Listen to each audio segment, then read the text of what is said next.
Something was stalking the forests and pastures of southern France. Something monstrous, literally.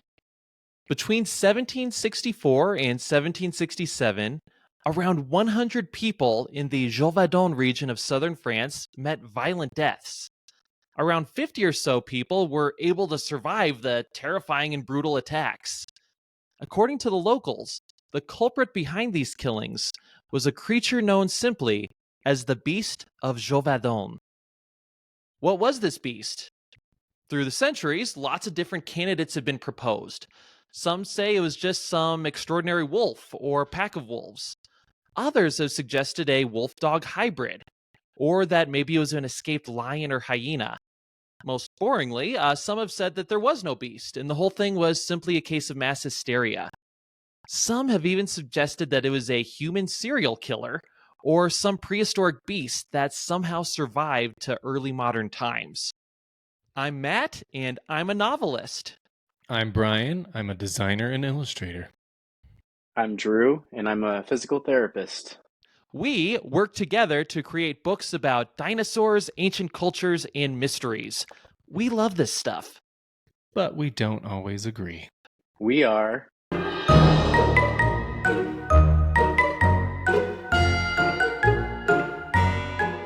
Now, earlier on, I mentioned that the beast killed around 100 people and injured around 50.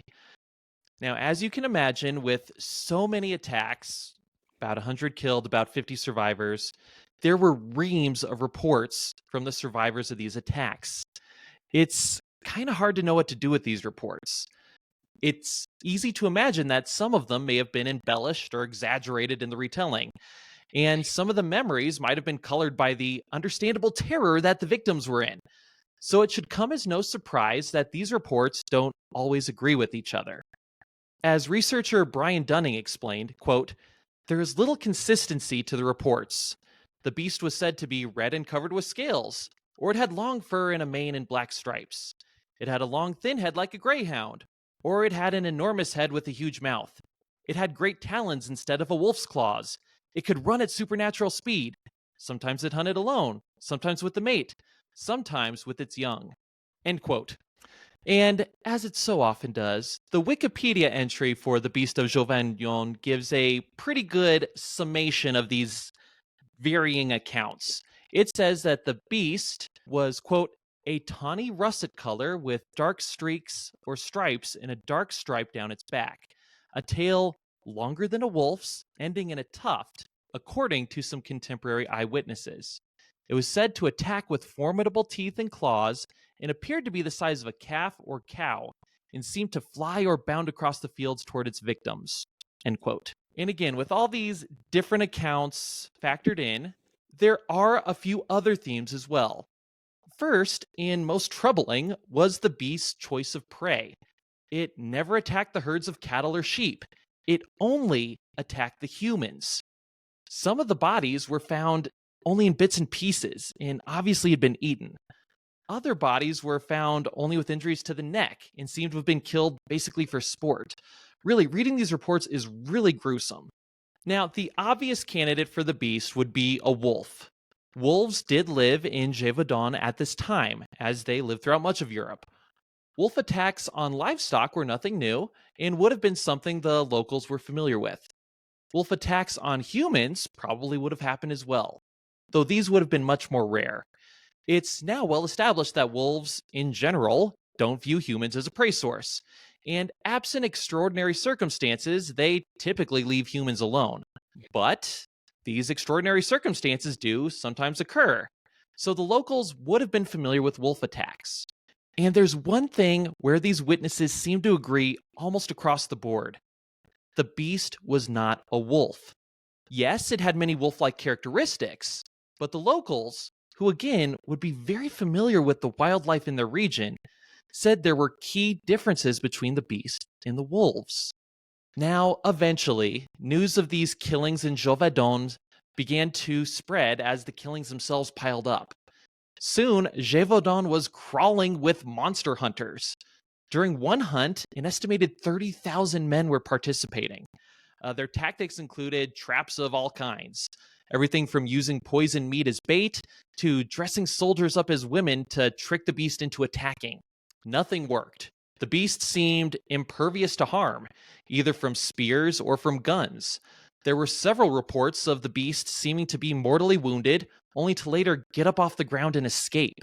Some of the attacks happened in quick succession over an impossibly large distance, leading some to suggest that there was more than one beast.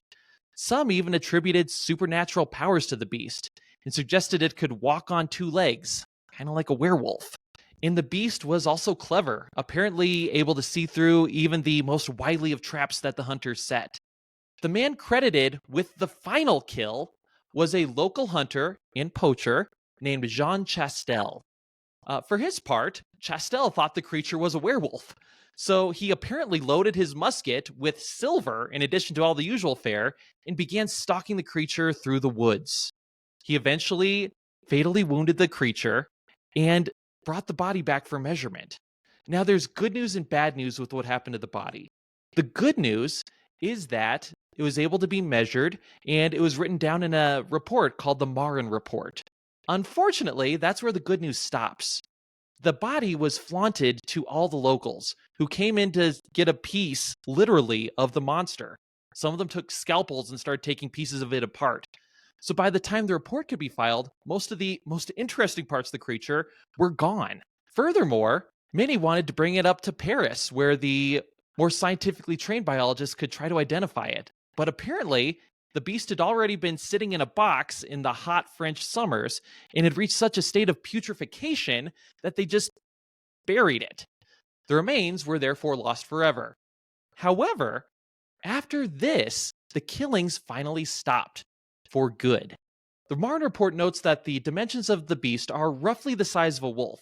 However, it goes on to note, quote, "This animal appears to be a wolf, but an extraordinary one.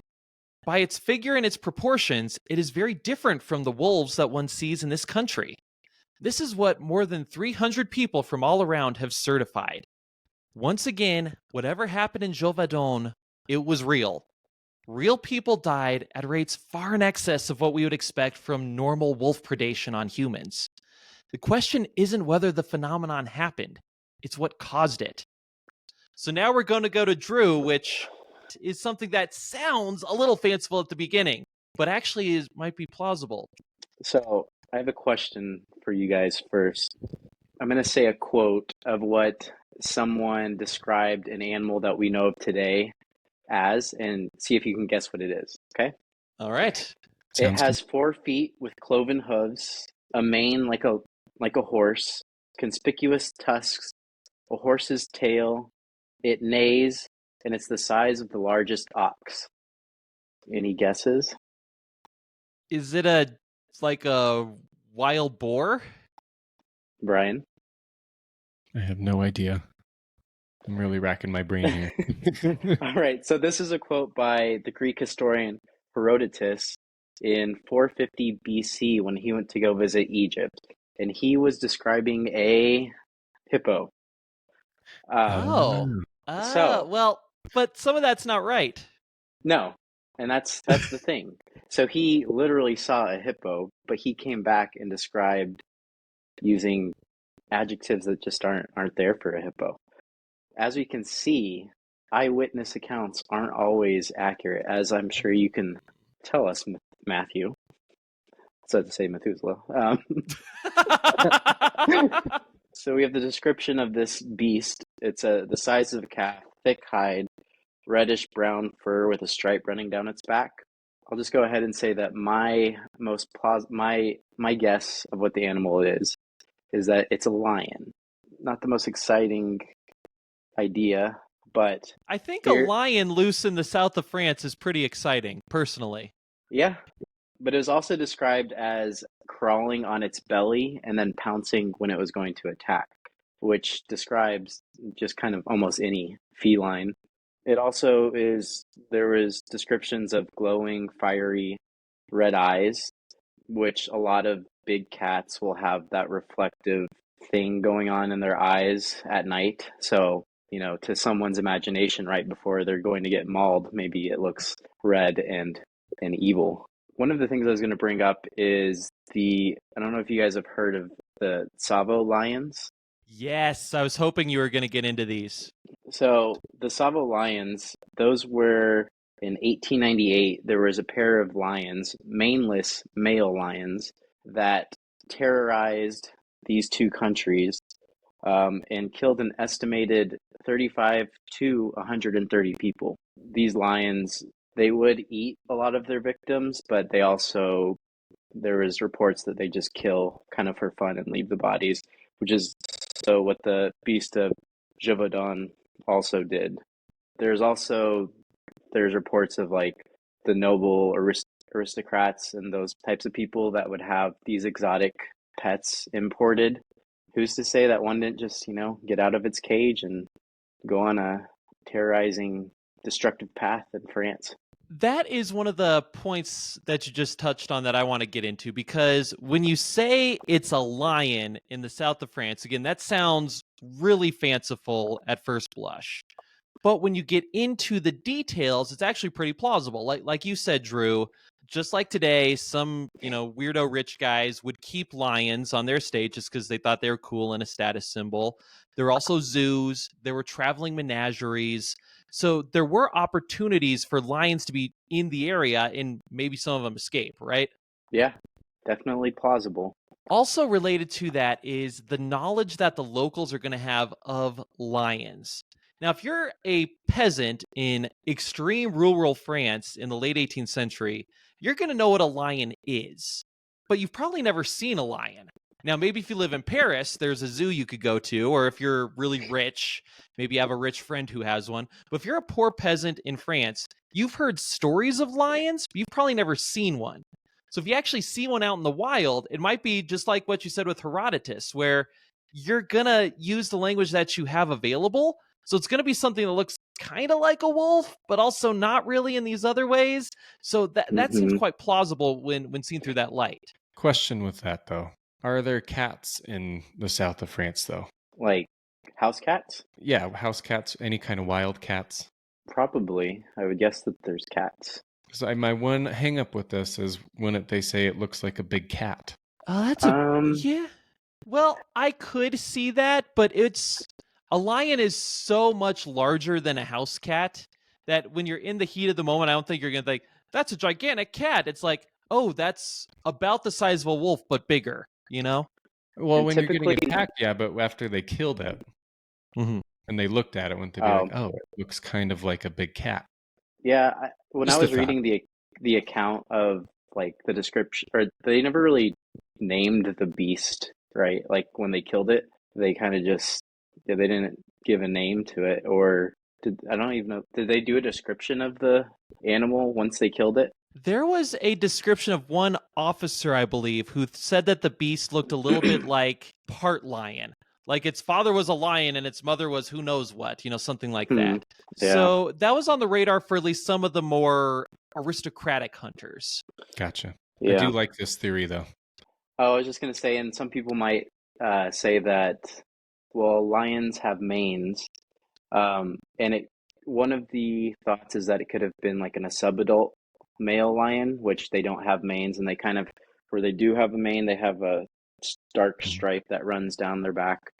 But the Tsavo lions, the lions in Tsavo typically tend to not have manes because it's so hot there, or at least that's what scientists believe, is that they ditch the manes to be less hot.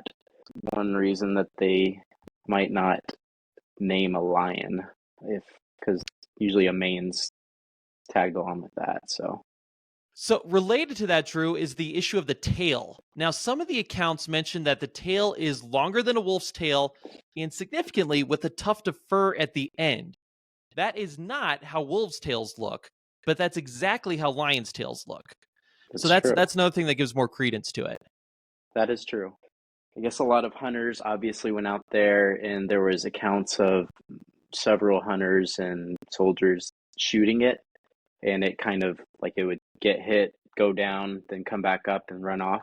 And I thought that was interesting. Then I was reading about when they eventually did kill these lions, they used a 303 British round, which I had to look it up. It's the velocity for that is 770 meters per second. And then the average French was 300 to 370 meters per second. So there's quite a bit of difference. So I think they were using weaker weapons back in the 1700s, obviously.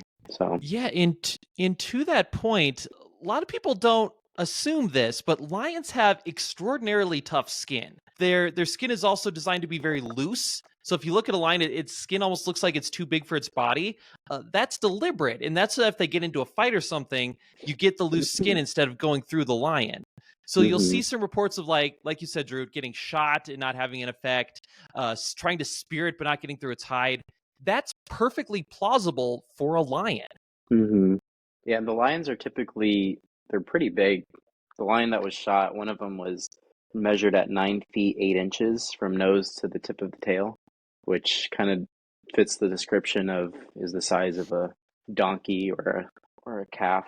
Yep. In this behavior in lions is well established in certain cases. Like you mentioned, Drew, those two lions that they finally captured with the giant grade bullet. But there's more instances of that within the past couple centuries as well. Lions, also tigers. What happens is when specific populations of lions are put under very sudden stress, like say new settlers move into their territory, or there's a disease that takes down a lot of their food supply. In desperation, certain lions will turn to more easily captured prey. And humans Mm-hmm. are a lot easier to capture than a zebra. And Mm-hmm. every now and then, some small groups of lions get really good at this. And they'll just keep doing it over and over and over again. Again, there's numerous examples of this happening. We know it happens. So you'd imagine that if a lion, a captured lion, breaks out of a menagerie or some traveling circus or whatever, it's going to be under a lot of that similar pressure.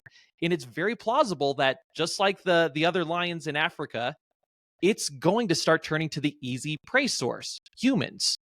Mm-hmm.